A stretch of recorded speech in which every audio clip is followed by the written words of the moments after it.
Nothing Personal starts in 30 seconds.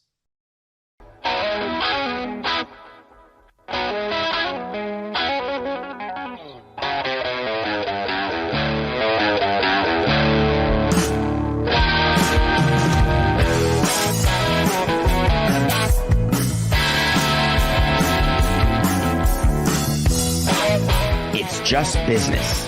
This is Nothing Personal.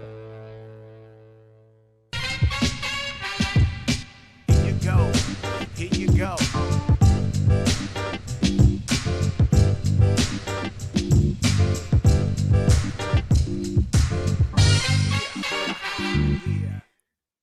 25%. That's the Nothing Personal word of the day for Wednesday, October 30th, 2024, otherwise known as the day before Coca's birthday. Some of you may say it's the day before Halloween. I would say it's the day before the last day of the greatest month in the sports calendar. 25% means that the Yankees have accomplished 25% of their goal. It's very exciting. They won the game last night. A non-competitive game 4, a game where Dave Roberts, clearly of the Los Angeles Dodgers, was not going to use any of his high leverage relievers. None of his top 4 pitchers were going to get in the game. And if the Dodgers offense could outslug the Yankees offense, then they'd go back to California champions after a sweep. If not, they were going to give the Yankees that game and then get ready for game 5 tonight, where Garrett Cole will take the mound versus Jack Flaherty. Before the game started, I was worked up in several ways, one of which is I did not appreciate the lineup change, having Giancarlo Stanton move down in the lineup to 5th. Boone and Cashman have been doing this on and off during the postseason because they're into that lefty-righty, lefty-righty thing, because it can really confuse young pitchers which corner is the outside corner. They have to keep switching each batter, or it makes the decisions harder for the opposing team's manager because of the 3-batter minimum rule. And I say horse hockey to both of those reasons. I want Stanton hitting after Judge, period. It came up in the early innings. So the lineup change happened, kept Judge. Aaron Boone said for whatever reason, I was considering having him lead off. No, Cashman, and you were not considering that. Thank you for that, but no. You were going to leave him in the 3-hole, and you did.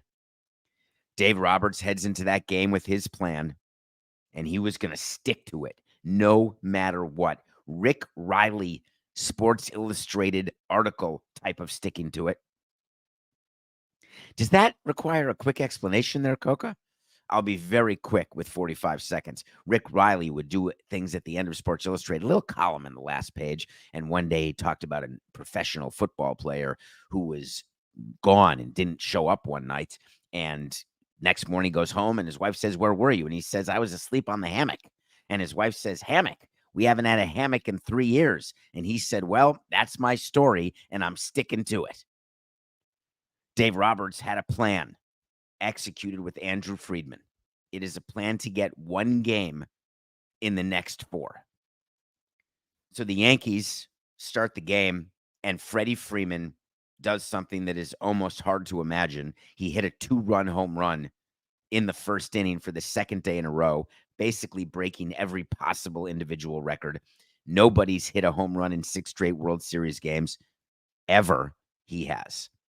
He had, at that time, more home runs and extra base hits and runs batted in than the Yankee team when he hit that home run. The Yankee Stadium fan base was silent after that home run.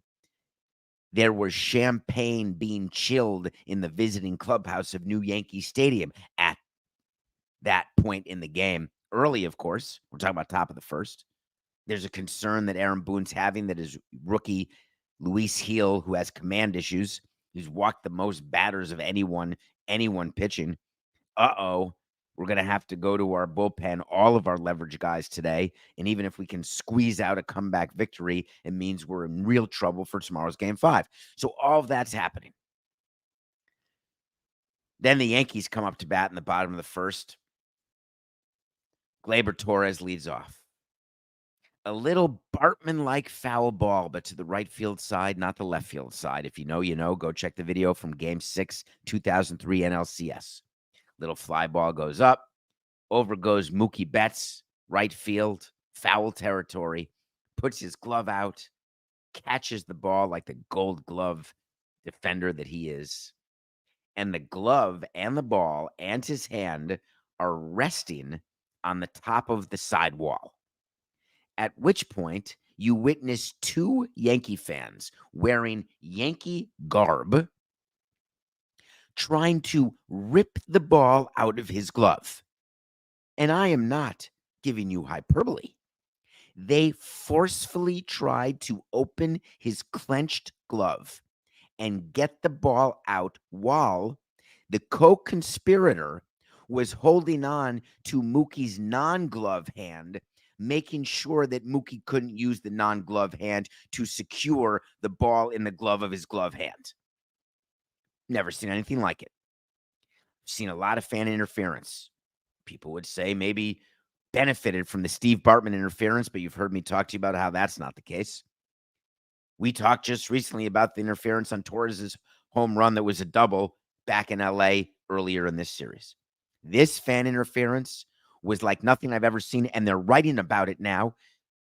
They found the names of the season ticket holders who were immediately ejected, and my position is I am rescinding their season ticket privileges. They are not allowed in Yankee Stadium again. Let me be clear why. What they did is put a player in danger, period. They can blame it on being competitive. Hey, I didn't want to allow the Dodgers to get an out. You have every right, if a ball is in the stands, that you can knock the player's glove aside. You can bat the ball down like a Hail Mary. You can do anything you want when a player reaches in, except you may not physically contact and maintain contact with the player in order to avoid that player making a catch that he would otherwise have made. It is the equivalent of running on the field and getting in front of the player while the ball's in the air so the player can't catch it, or running on the field and tackling the player once he's caught the ball in order so he can't throw it back into the infield or for a double play. It sounds implausible. There's no fan who would do that. That can't be true. That's what happened last night. Was it from the comfort of their front row seats down the line on the right field line? Yeah. Doesn't matter. The fact that anybody in the media or anybody who works in baseball or any fan can do anything other than say, that's not who I want to represent me as a Yankee fan. That is not what we want as a fan. You are not a participant. You are a fan watching. Hey, there's a movie being filmed on my street. Hold on one second. Let me run up and get in the shot with Tom Cruise. I'm going to see if I can do a little Matrix thing with Keanu Reeves. I'm not making light of this. That's the absurdity of it. Oh, I see that they're in there fixing my car. Hold on. Let me get under the hood. I'll take care of that. Not allowed to. The fact that those season ticket holders think, no problem, they're allowed to go to Game 5. If I'm the Yankees, there is not a scenario under which they get to sit in those seats in Game 5. Not one. You don't think Fox's cameras are going to go find those two? You can bet your bippy any pop up to right field, we will see those same two guys who released their names. They were only too happy to talk to the press. The Yankees did not score. They did not respond to Freeman's 2-run home run, and you were thinking it is unlikely they are going to win this game, but then something happened. Volpe, Wells, and Verdugo, bottom of the lineup, go 5 for 10 with 2 walks, 2 homers, 7 runs batted in. They scored 5 runs. Volpe hits a go-ahead grand slam that completely changed the feel, the vibe in the stands. If you were not there and just watching, if you weren't watching, but there weren't many of you not watching, there was such tension that the Yankees were not going to score with runners on because they had put a bunch of runners on in the early innings, and finally, they needed the big hit, and they got it from Volpe. The Dodgers bullpen, mediocre, and it showed. The Yankees were able to add on and won the game. A little note about what happened in the bottom of the 8th inning before we move on to game 5, which is tonight. Dave Roberts is supposed to be managing the game. He gets a plan from Andrew Friedman, the president of baseball ops. They talk through what they're going to do. Every once in a while, things happen during a game where you don't have the GM telling you what to do, and the manager has to make a decision on the spot. Cortez coming in game 1 to face Freeman, not on the spot. Dave Roberts not walking Aaron Judge in the 8th inning last night with a base open, that is a pure Dave Roberts decision. Why Dave Roberts did not put up 4 fingers and put Aaron Judge on base at that point, I will never know. And it could cost them. Why? Because Aaron Judge was beginning to feel like he had a clue. He was beginning to see the glimmer of the flame of hope that his slump could end and that he was going to see the ball better, feel better about himself, get confidence. Everyone who was an analyst for this game, everyone who was a fan at this game, we're all thinking the same thing. Things feel really good right now. We're in the middle of a 4-run 8th. God, this is great. We can sit Weaver down. Oh, Soto's coming up. Soto gets a base hit. Oh, this is perfect. Aaron Judge is coming up. Soto's on second. How about if Aaron goes deep right now? Just to really, it doesn't matter for the game. We've already got this in the bag, but that'll be so good for him. Yeah, you're right. That's why you put up the 4 fingers. See you later, Aaron. We're not going to give you a good at-bat. We're not going to let you feel good. He's already been on base 3 or 4 times earlier in the game. Hit by pitch, a couple walks, fielder's choice. But Dave Roberts pitches to him, and what does Aaron Judge do? A solid knock. Knocks it, drives in a run. He shows up at the ballpark today, sees his name in the 3-hole. He doesn't see it with dread. He doesn't see it with fear. He sees it with longing. I can't wait for me to get my first at bat because I am locked in. I don't know if I'll get the result, but I'm going to square it up. I'll tell you that.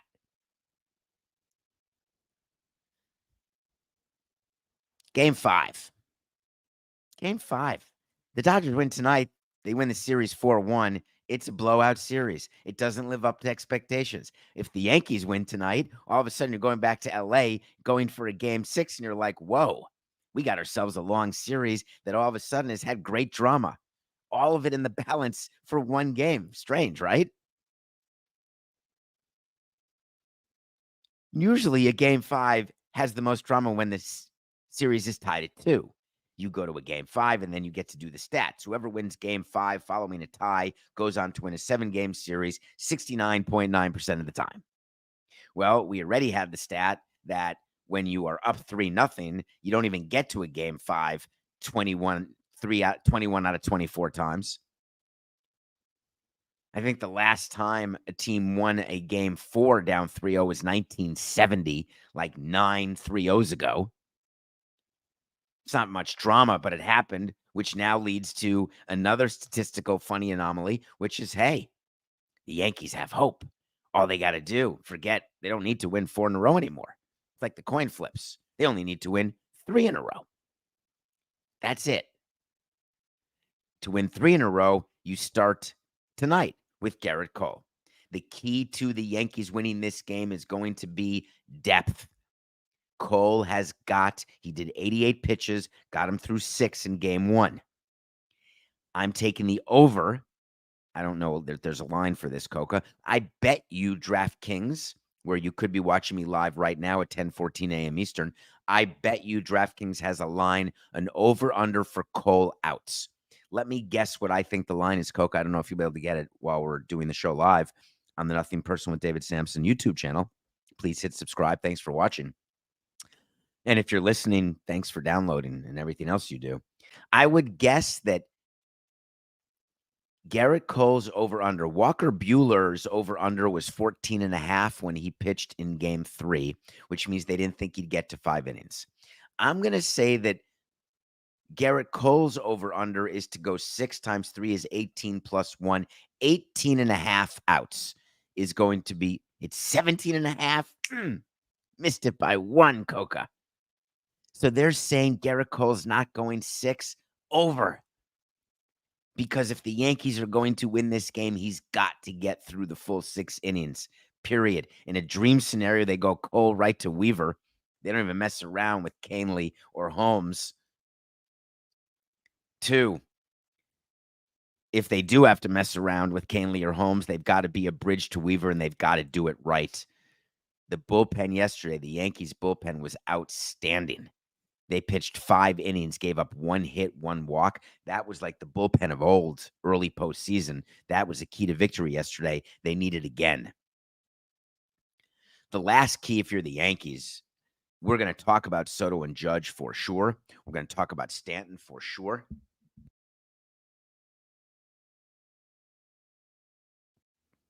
Excuse me. Oh, I didn't need to say excuse me because I'm muted, but that was a sneeze. I don't even know where I was. I'm so distracted by how that would have happened. Supporting cast. Stanton, Chisholm, Judge, Soto. Nope. How about Volpe, Wells, Verdugo? I don't know. They can go 5 for 10 again, hit 2 more home runs, but you can bet your Bippy that Wells is going to get the start tonight. Wells showed signs, hit a huge home run to give him a 6-4 lead. Actually called a really good game as well. Verdugo had a fantastic 10-pitch at-bat during the course of the game yesterday. I would strong, and Volpe, obviously, with the grand slam. Of course, there was some offensive, literally stinky base running, but the supporting cast, that's a big key. For the Dodgers, let's really think about what their key would be. Number 1. Oh, I don't have it on the back of my phone. I rotate cases on my cell phone. Right now, I'm rocking Where the Wild Things Are. I've got Max in the Jungle. Sometimes I have the expression, keep calm and carry on. That is a key for the Dodgers today. They have got to not read the back page of the Post or the news or anything. They lost 1 game. They are in complete control of this series, and the odds of them winning the series remain 99.9%, period. You don't lose when you're up 3-0. 1 time in the ALCS, never in the World Series. Keep calm and carry on. 2, for the love of all that is holy, if you made the mistake of getting Judge hot, you find a way to get him cold. You can't let him beat you. Judge is the type of player, like when hot, like when Stanton gets on one of those benders, where he'll just beat you, and Judge can beat you in so many ways. My take on this, I'm giving Judge nothing but spin, sliders away, make him see it. Do not try to hang one, obviously, but don't even try to get a fastball by him now. Do not let Judge beat you. And the last key is, nobody's talking about this, and I don't know why. We talked about it on the postgame show yesterday. If I asked you right now who's having the better series, Judge or Ohtani, what would you say? My guess is you'd say it's got to be Ohtani for sure. I mean, Judge has been terrible. And you'd be wrong. Judge is having the better series. Before Judge's after his last hit, Judge and Ohtani are both 2 for 15. Judge has 7 Ks. Ohtani has 4 Ks. I guess that means Ohtani's doing better? No. What does it really mean, though? What's the truth about Ohtani? The truth about Ohtani is that he's hurt. When you are running from first to second, trying to break up a double play, and you can't move your arm and it has to hold your jersey because your shoulder has been dislocated, you are hurt.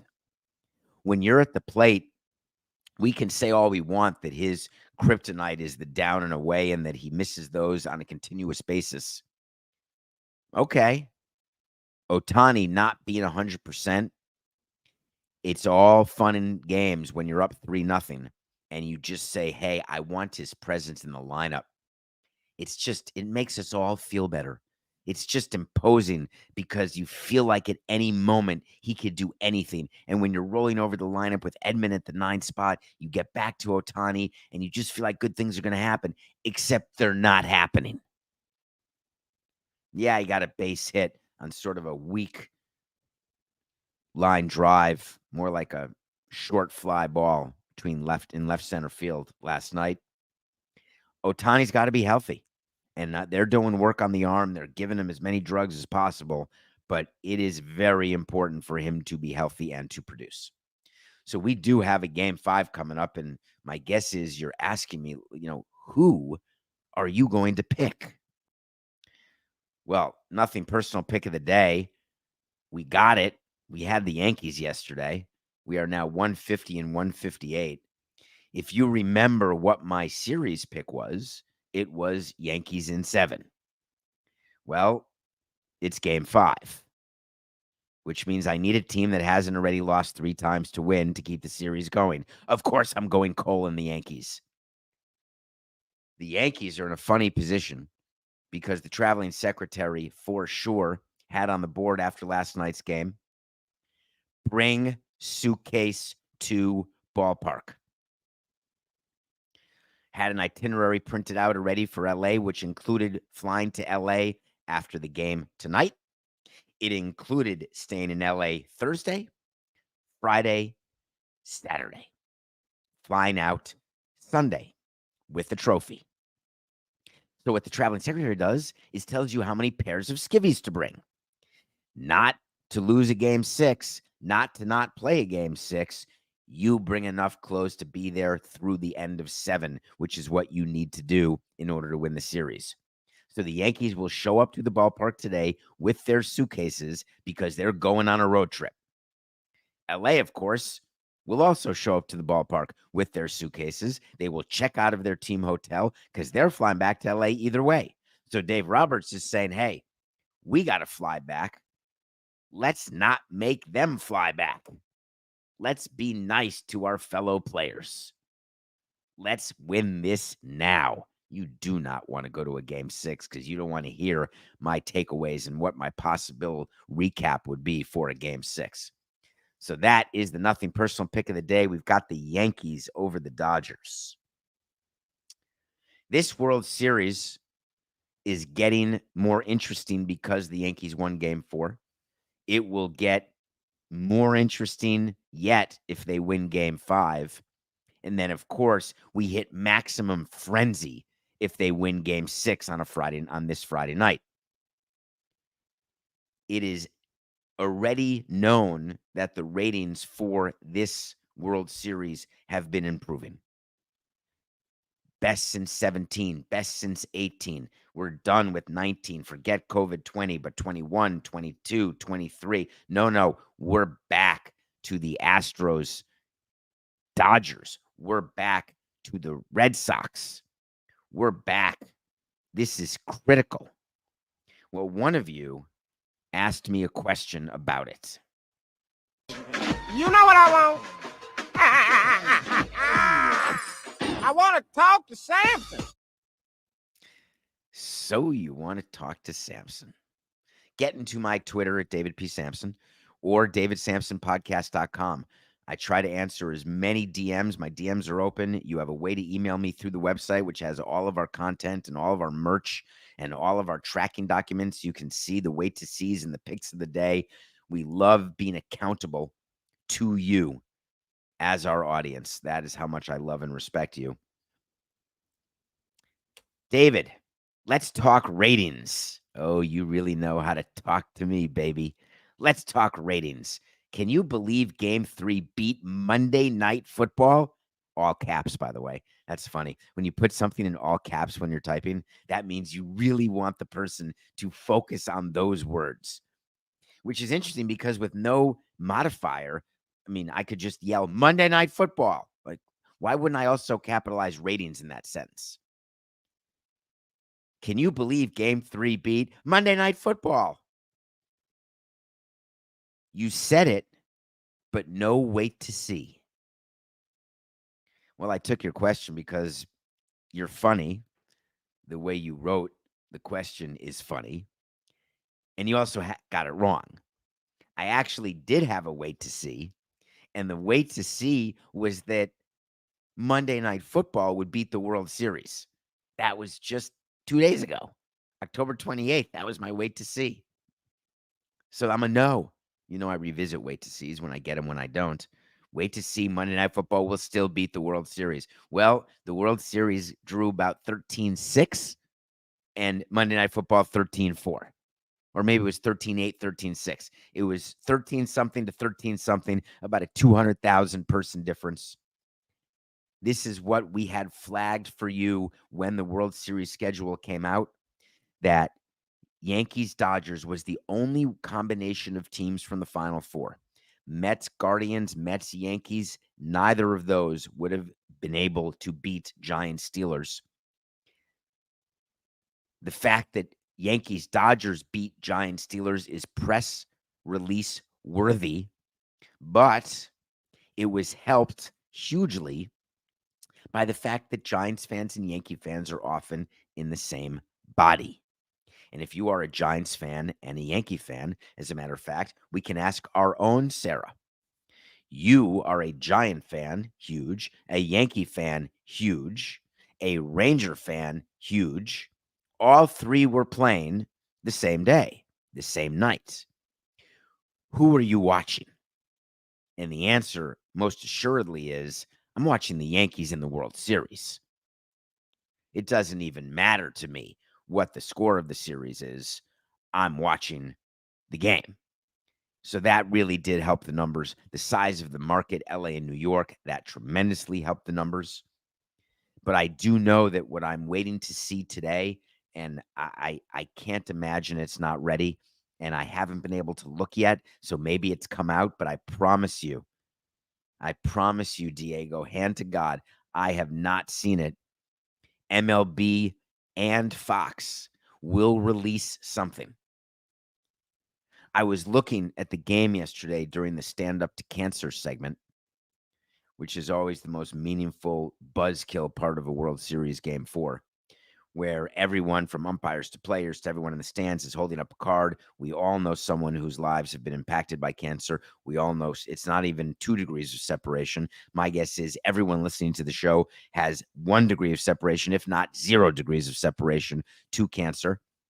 One of the things that Fox does is they will always spend a 2 seconds of the going to player shots and crowd shots. They go to Rob Manfred's suite. And it's always interesting to see who's in the commissioner's suite for the Stand Up to Cancer. He's always standing next to his wife, Colleen, who's a fantastic woman, a lovely woman. And there's Rob. They're holding up cards. And who do I see? Roger Goodell and Adam Silver. Now, I didn't see Gary Bettman, which doesn't mean he wasn't there, but I only saw Goodell and Silver. They all are a lot like owners of teams in the same city.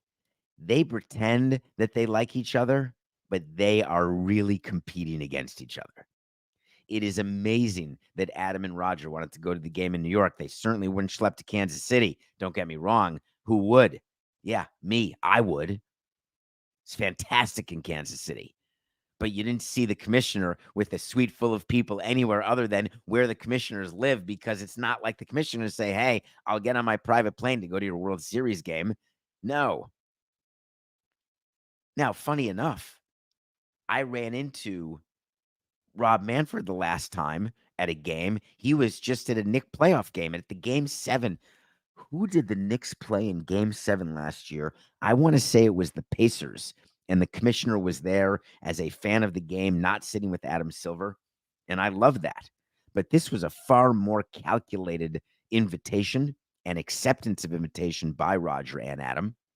So they're there in the suite, and Rob, as he should, it's sort of a way to peacock, because you are showing that you are crushing the NBA Finals. You just beat a Monday Night Football game, to which Roger said, dude, do it during the playoffs, meaning that it was a regular season game between 2 crappy teams, the Steelers and the Giants. And by the way, one of the teams was sharing the city with the team in the World Series. So yes, everything had to be perfect, but it was. And therefore, we got this. and having a game that can peak at over 14 million viewers, that's not nothing. Now, for you football people, you'll say it's not even close. The NFL can peak at 18 and get regular 16s and 17s and 18s. I get it. I really do. But just know that if the World Series goes 6 or 7, while it right now is averaging 14.4 million, which is the highest number in 7 years, that number will creep up much higher. 15, 16, 17, because you will see numbers for 6 and 7 that will knock your socks off. All right, let's take a break. When we come back, a show just finished yesterday, so I was able to watch it, I think, right after we stopped our show yesterday. And then I want to talk about an update that happened in Indianapolis. You are not going to believe what the Colts did after our segment yesterday on their player, Anthony Richardson, and the fact that he took himself out of a game and all these other players had a comment on it. The coach had a comment on it. You won't believe what they did later in the day yesterday. We'll be right back.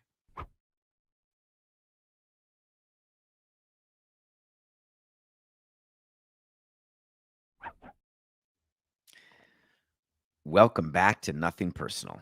It's David Samson. Only Murders in the Building. What a fantastic show. Season 4 finale was yesterday. 4 seasons. They're nominated for Emmys left and right. It's Steve Martin and Martin Short, and then Selena Gomez. It is the perfect combination of boomers and influencers. It is the most unlikely trio, and they've become like comfort food. You see them act together. You know that Martin and Short are Steve Martin and Martin Short are best friends, and they love each other dearly.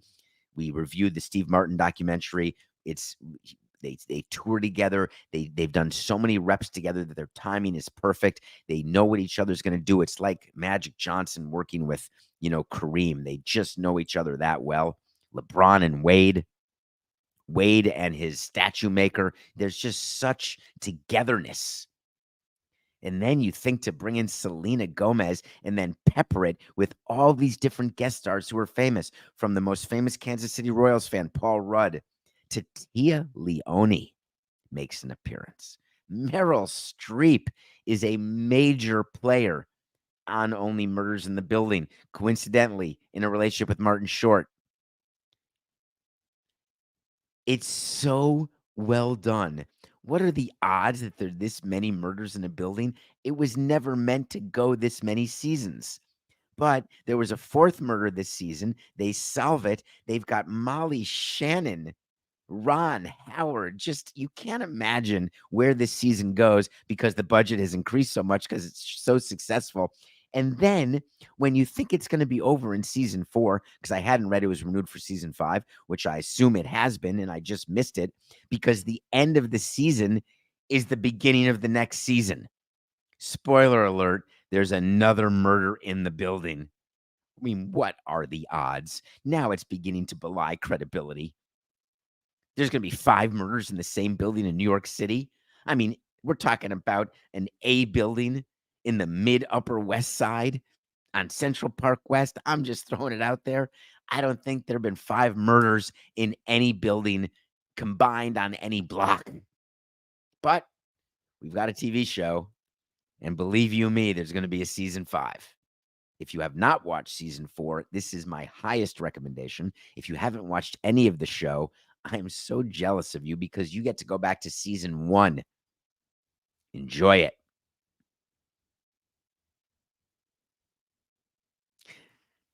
When Anthony Richardson took himself out of the game, what was our thought there? I remember my thought, yeah, he's tired. Good for him. I can't believe he did that. Quarterback shouldn't be that tired. He's a rookie. Maybe he's anxious. Could have been a panic attack, anxiety attack. Did he go out partying too hard last night? Was he hungry, thirsty? Did he have to go to the bathroom? Like, what was the story? There was he's not a rookie, he's a younger. Who was he drafted with? Didn't we talked about this yesterday? Second year player. So there was a whole lot of things that were in my head about what could be his reason for tagging himself out of the game. There was discussion. Remember, we went through all the quotes. His player one of his teammates said, listen, he works his butt off. No doubt about that. But you can't have that. The coach then said, we're evaluating our starting quarterback situation. But it has nothing to do with what Anthony Richardson did. I think it has to do with the fact that the team is 4-4. That must be it. Maybe it's that they're playing the Vikings Sunday night. That must be it.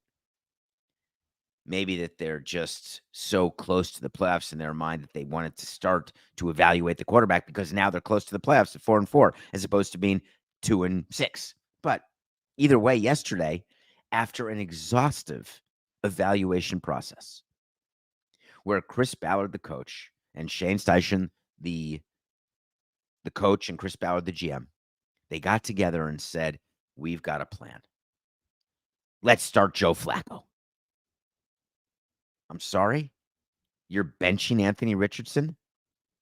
Oh, you must be benching him because he took himself out of the game. And you just said you weren't going to use that as part of your evaluation tool. Or are you telling me that you did a full evaluation after 8 games, you decided that Joe Flacco gives you, the famous Stefanski quote, the best chance to win? I'm just curious if you could let me know that.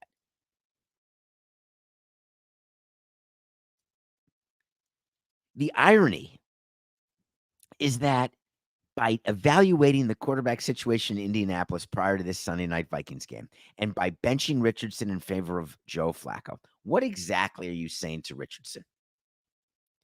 Are you saying that, hey, we won't have that? We need you in better shape. Or are you saying you're not reading the routes well? You're not seeing the field well. You're not helping the team get its maximum results. That's what we've been evaluating. But we didn't just start after this past game. We've been doing that since the beginning of the season because we weren't quite at all positive. Should we be going with you coming off your rookie year or with Joe Flacco, the veteran quarterback who always seems to find his way into the number 1 reps? Just earlier this month, Chris Ballard went on a whole rant about what a world of instant gratification we all live in. And you think that every young player ought to be, we think guys ought to hit the field and be superstars from the get up. And of course, I heard you talk about CJ Stroud, who was, and his impact from the get-go. I don't know why I keep saying get-go, but every player's development is different. We knew it was still going to take some time with Anthony. We knew there was going to be some really high highs and some low lows, but you have to work through that.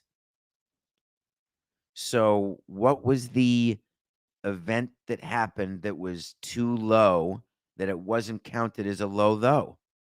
Because clearly there must have been not enough high highs and too many low lows that now they're going to make a decision. It's not like this is a Bryce Young to Andy Dalton situation where the Panthers stink and Young is worse. It's almost like they said, you know what? He took himself out. This is it. This is our moment. We can use that as a total excuse. All the drama surrounding it, we'll use that as an excuse. We'll bench him, which we've been dying to do, but we never had a reason before. And at 4-4, our fans would say, what are you doing that? We're so close to the playoffs. Now, granted, they've lost 2 to the Texans, which means they're 3 games back of the Texans in the division because they lose the tiebreaker, having lost the season series to the Texans already. But whatever. I like a front office that has a different approach. If I were ever back in a front office after my 18 years, knowing what I know now and knowing the respect and love I have for fans and people in the media, I think I'd come out and just say, you know what? My player stinks. You know what? My owner's making me bench my player. You know what? I'm forced to play this player. Look at how much money we gave him. I can't be that wrong. I wouldn't let myself be that wrong. Man, I can't give Richardson any more latitude because I keep getting phone calls from the owner and there's nothing. I'm done. Like, there's nothing I can do. I'm exasperated. Imagine if you had a truth serum on all of these statements that were made. But the poppycock that we're normally given just makes me laugh. They're evaluating. And then they finish their evaluation. Thank God, just in the nick of time. You know what's even more interesting to me? Do you think that there's a correlation between the amount of money a player makes and the amount of latitude they get to be stinky? I do. I mean, we see that with Watson. We see that with players all the time. You'll see it now with the Jets and Rodgers. You'll see it with Tua. He could be dragged off the field, seen triple, and they're going to try to get him to perform because they know. I mean, the Dolphins lost last game, but their offense was already better than it was under Mo, Sleepy Larry, and Dopey, who took over for quarterback once Tua was hurt. Daniel Jones is a great example of a guy who's overpaid, and you got to play him. Why would you not? You paid him. You can't be that wrong. The Cowboys with Dak Prescott, I guess you got to keep playing him. Trevor Lawrence with the Jaguars, paid him. You got to keep playing him. Man, what are we learning here? Think about the list we just went through.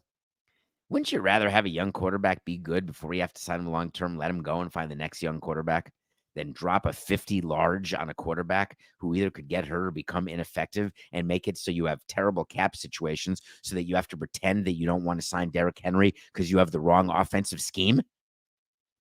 I don't know. I'm taking a whole fresh look here. Get a little veteran, cheap backup, get a young quarterback like an Anthony Richardson, take it from there, be 4-4, try to get into the playoffs, and you never know. I mean, listen, not everyone can have Pat Mahomes. There's only one Patrick Mahomes.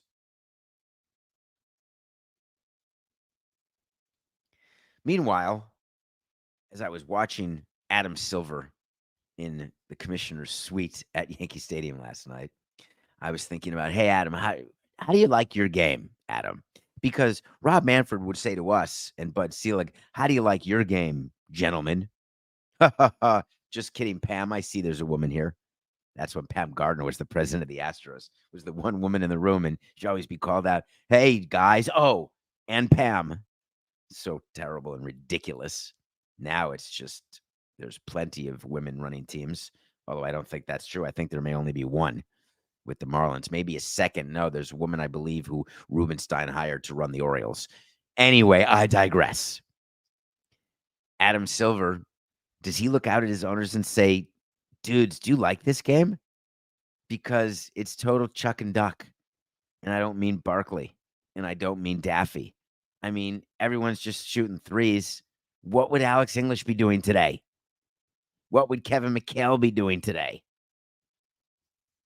If it's the game you want, have it.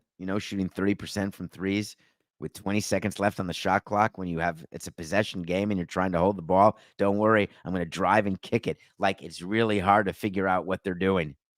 Drive, have two biggies collapse. Don't leave the people on the wing, because if you swing the ball fast enough, someone's going to be empty and they're going to take a three. If you've got enough of that, and this was going on to a small degree when the Bulls were dominant, when you had Jim Paxson, who then became Steve Kerr, or Craig Hodges, you had a spot-up shooter.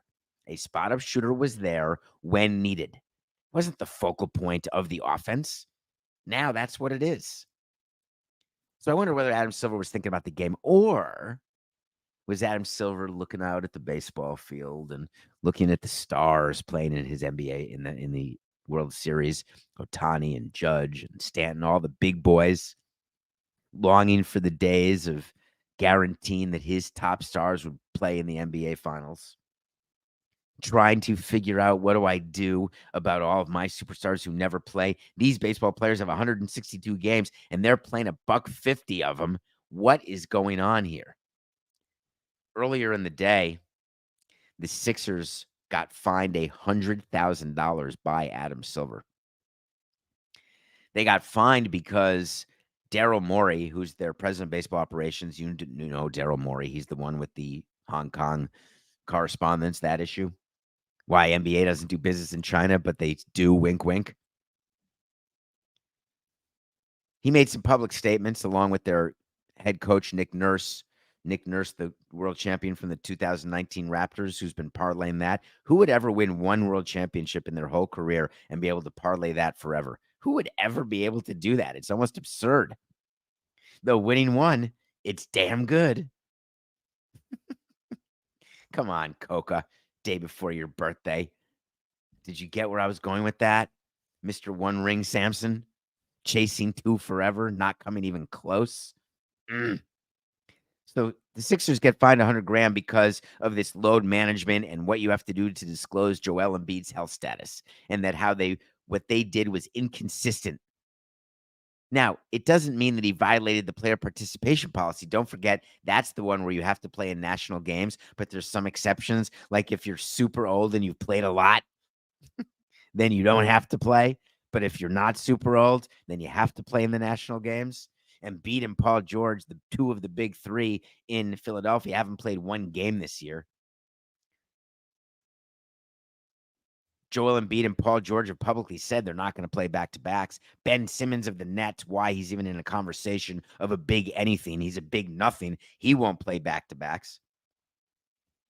The league tells you it's scheduling fewer back-to-backs. It may be so. It may not be so. I mean, statistically, they'll say it's so, but the toll on the human body. I mean, listen, it's hard to get up there and pour out 43-point attempts a game. You're tired. Your arm gets tired. It's like playing darts until 3 a.m, 4-7 match after 4-7 match. Eventually, you get sore like you've been pitching. Try doing this. I'm doing the dart motion for those of you not watching. It hurts. The Celtics are shooting 53-pointers a game. It's amazing. The back-to-backs in the NBA this year, there's like 15 of them. There used to be only 13 only a couple years ago. Now it's about 15 back-to-backs. So Joel Embiid, who's kidding? Who he played like 30-something games last year. Ken Olin, and that's about all he's going to play this year. Are you guys ready to believe that the Bronny LeBron thing was a joke yet or not? Are you still focused on the fact that that was real? And that Bronny earned his right onto the team and earned his right to that guaranteed contract, and that it had nothing to do with getting more money to the James family? Are you still buying that? What JJ Redick is selling? That, oh, this guy's got potential, man. This guy is exactly we want to be the example of our new player development system. Let's go, Bronny. Get down to the G League. But wait, let's bring you to Cleveland first so LeBron can be there with you in his hometown. I am not yucking on LeBron James. Let me be clear. A, he's no Jordan. B, he is still among the best players in the game, and he's old as it's incredible. Everybody will lose to Father Time at some point. He will lose, just like eventually even Brady lost to it. Aaron Rodgers has lost to it. LeBron James will lose to it, just not today. Full gladiator style, not today. When do they play Cleveland? It's tonight. Tonight's the night. Tonight will be just any night. I'll be watching the World Series. But if you see Cleveland play the Lakers, actually, Coca, I've got to wait to see here. Can you put in this official wait to see in the document and put it on our document, please? Wait to see. Bronny will get in the game tonight against Cleveland. And that will be it for him before he goes to the G League. He has not played since game 1. But don't worry, nothing's manufactured. This is totally normal, standard operating procedure. Wait to see. Bronny will get in the game against the Cavaliers, who, by the way, are undefeated and playing really, really well. If you're not paying attention, the Nuggets have been mediocre, though they got the win yesterday. The Bucks are mediocre. The Celtics are really good. The Warriors, even without Steph Curry, were able to get a win over the Pelicans yesterday. There's a lot of stuff going on. The only question is, and my friend Chris Brockman over with the Rich Eisen show, he thinks the Celtics, and I don't know how this is possible, but somehow he thinks the team is going to go 80-2. I guess it's possible. I would take the under on that. But these Celtics fans, man, they are just sure they're looking at greatness, like historical greatness. I mean, like better than the Warriors' greatness, better than any of the Jordan Bulls team's greatness, like a level of just depth, greatness, and perfection with the non-retired Horford still on the team. Maybe he's right. Maybe I'm just so anti-Celtics because I'm pro-Knicks. Coke, I ran into Herb Williams yesterday in the parking lot of the hotel in Stamford. I posted a picture on Twitter and Instagram. That's Herb Williams. He was a player on the Knicks when my love of sports was at its greatest during the early 90s with Pat Riley and the Knicks. And there he was. And I stopped him, of course, and talked to him and said, I just wanted to say thank you. That's it. I didn't tell him anything about who I am, what I do, the fact that I'd met him many times before. I just wanted to do the opposite of what the morons did at Yankee Stadium and Mookie Betts. I wanted to simply thank Herb Williams. He didn't truly necessarily impact any particular game or success we had during the season, but he was a part of something. We're always a part of something. Doesn't it feel better? Right now, we're a part of Nothing Personal. You're about to be part of Le Batard. Go listen to that next. I'll be live there in about 50 minutes. And guess what's happening tomorrow? I'll be right back here, 8 a.m. It's just business. This is Nothing Personal.